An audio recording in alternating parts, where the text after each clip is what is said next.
whole tour since last year and this record has been really impacted by experience we had making the walk. And going to Africa because of people we respected and we were inspired by, that were giving of themselves to help with AIDS research in South Africa. And that's what inspired the idea of looking at what we could do with our simple actions, seeing the fact that the needs that are there.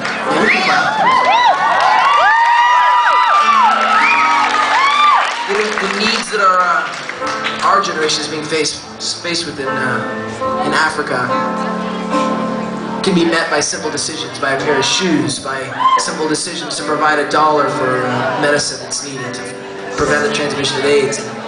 So we started doing these walks last year, and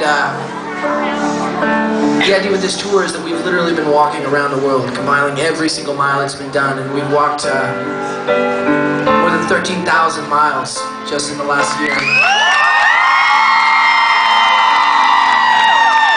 Every one of those miles means $1 was given and real things were happening, but I want to just say it's easy to forget as we're doing these walks what really is happening. And when we were sitting down, we put together a new book that you guys can get tonight called Take the Walk. You can also get new music with it. This is one of the songs. We sat down and the three of us talked about what we saw that left an indelible image in our minds and what we wanted to share with you guys.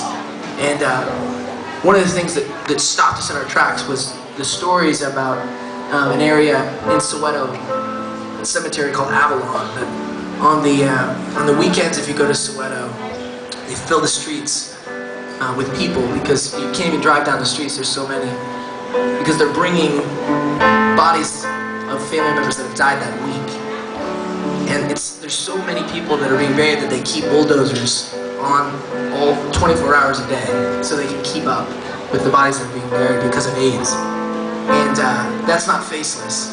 In fact, most of the faces that are being put down are not full-grown men with kids and young women that have lived full lives, but they're coffins that are this big.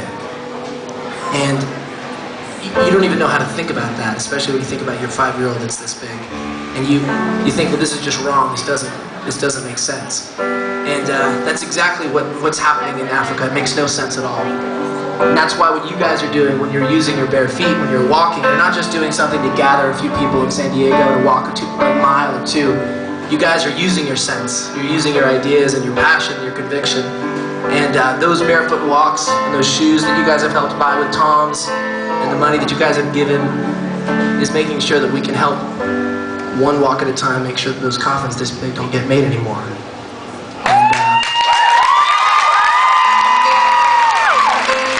it's not about us walking away feeling guilty, it's about realizing that we've got what we need already to make that stuff possible. So this is a song about what no parent ever wants to do, which is be the one to say goodbye. And it's called Lay Me Down.